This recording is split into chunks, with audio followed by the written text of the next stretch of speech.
আমরা যাচ্ছি দিদি বাড়িতে, চলো তোমাদের দেখাচ্ছি। তো শুনতেই পেলে আমি কোথায় যাচ্ছি, চলো এবার দিদি বাড়ি যেয়ে আবার কথা বলছি। তো এই যে টোটোতে উঠে গেছি, চলো। তো দেখো এই যে সামনে চলে এসেছি, বেশি দূরে নয় দিদি বাড়িতে। তারপরে এসে খাওয়া দাওয়া করেছি, কেন কি দিদির বুক দেওয়া হয়ে গেছে। তারপরে খাওয়া দাওয়া করলাম সবাই, আর দিদির ননদের বাড়িও পাশে, ওখানেও খেয়েছি। তারপরে দেখো সন্ধ্যাবেলা বড়দি আসলো। এই যে আমার মেজতো দিদি, এটা মাঝখানের জন, আর ওটা হচ্ছে আমার বড়দি। তো সবাই মিলে সন্ধ্যাবেলা, মানে সন্ধ্যাবেলা না, সন্ধ্যা হয়ে গেছে, রং আবির খেলতে খেলতে সবাই মিলে আর কি দুপুরবেলা খাওয়া দাওয়া করে রেস্ট নিয়ে তারপরে বিকেলবেলা রং খেলেছি, কেন কি আমি চলে আসার কথা আর কি সেদিনই। তো যাই হোক, আমি আসতে পারিনি সেদিন, রাত্রে থাকতে হয়েছে, যেহেতু বাড়িতে আবার আমার হাজব্যান্ড আসবে, তো ওর জন্য। তো হাজব্যান্ড আবার বললো যে আজকে আসতে পারবে না, ওর জন্য আবার রাত্রে থাকলাম ওখানে। তারপরের দিন আমি চলে আসব, তো হাজব্যান্ডের সাথে একেবারে। তারপর দেখো সন্ধ্যাবেলা কি হচ্ছে এখানে। ছেলে হচ্ছে স্কেট নিয়ে, মানে ও আমার ছেলে, দিদির ছেলে, এটা দিদির ছেলে শেখাচ্ছে, ও কিনেছে এটা, ও শিখেছে। তো এটা আমার ছেলে দেখে মানে বলছে যে আমাকে পরিয়ে দিয়ে আমিও স্কেটবোর্ড চালাবো, এরকম বলছে। তো যাই হোক, চলো দেখতে থাকো ভিডিওটা, আশা করি তোমাদের ভালো লাগবে। লাইক কমেন্ট শেয়ার করে দিও যদি ভালো লাগে, তো পাশে থেকো। দেখো বন্ধুরা, এই যেদিকে ওকে পরিয়ে দিয়েছে, অনেকটা টাইম লাগে পড়াতে বন্ধুরা। তারপরে পরিয়ে দিয়েছে, তারপর দেখো হাঁটতেও মানে ভেবেছে আর কি, বাচ্চা মানুষ তো, তো ভেবেছিল যে মানে ইজি, একদম ইজি, কিন্তু না, এটা খুবই শক্ত জিনিস, শিখতে হয় তারপরে। তো দেখো এই যে একটু প্র্যাকটিস করছে। দিদির ছেলে তো পারে, তো সেটাও তোমাদের দেখাবো। আর এখানে যে বাচ্চাগুলো দেখছো, এটা আমাদের বাড়ির দিদির ছেলে, দিদির ননদের ছেলে, এরা সবাই এখানে, ওরাও মানে পড়েছিল এটা, মানে বাচ্চা মানুষ দেখলেই আর কি পড়তে চায় স্কেটটা। তারপরে দেখো এই যে একটু ওকে চেষ্টা করছে যে ও চালাতে পারে কি না, হাঁটতে পারে কি না। তারপরে ছেলে তো পারছেই না, দেখো একদিনে কি আর পারা যায় বলো।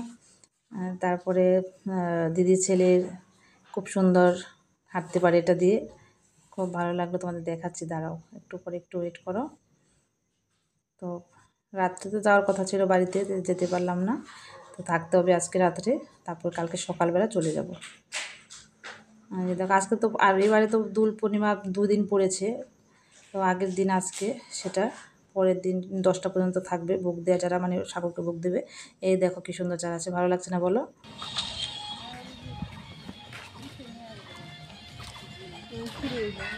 শুরু হইলো, আমরা যাব এখন দোকানে কিছু খেতে, চলো বন্ধুরা তোমাদেরকে নিয়ে যাব।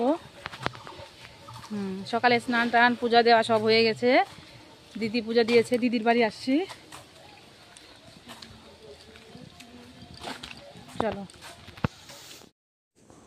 তো দেখো এই যে দোকানে যাব এখন, বাবার দোকানে। বাবা বলে গেছে সকালবেলা যে তোরা দোকানে যাবি, গিয়ে কিছু খেয়ে আসবি, সকালে রান্না করতে হবে না, তার জন্য যাচ্ছি, দিদি যাচ্ছে সাথে।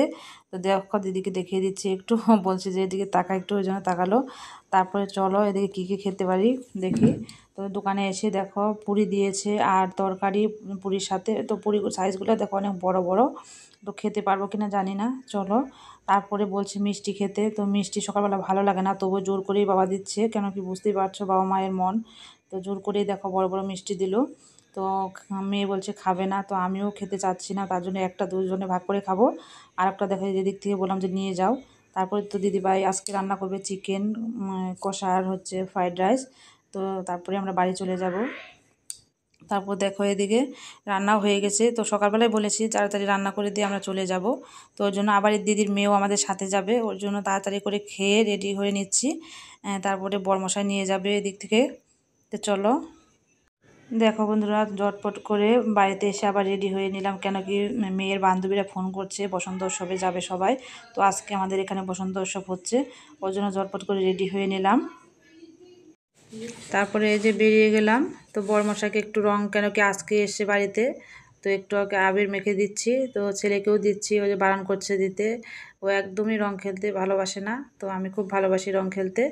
তো একটু মাখিয়ে দিলাম। তো দেখো আমাকে তাও দিল না, বুঝলে তো, বলছে যে বসন্ত উৎসব ওখানে যাব তারপরে দেবো। যাই হোক চলো, মেয়েকে আগে বাইক দিয়ে আসছে, তারপরে আবার আসছে আমাকে নিতে। তো আমি বলছিল যে তোমাকে যেতে হবে না। তো দেখলো যে সবাই ওখানে এনজয় করছে, ও দেখে আর মন মানলো না। যে তারপরে বলছে যে ফোন করে বলছে যে আসবে কি না। তো আমি বলছি আমি যাবো না, আমাকে কে নিয়ে যাবে। বলছে যে আমি আসছি, তুমি রেডি হও, আমি তোমাকে নিয়ে যাচ্ছি। তারপরে যে এসে বাইক দিয়ে আমাকে বলছে চলো।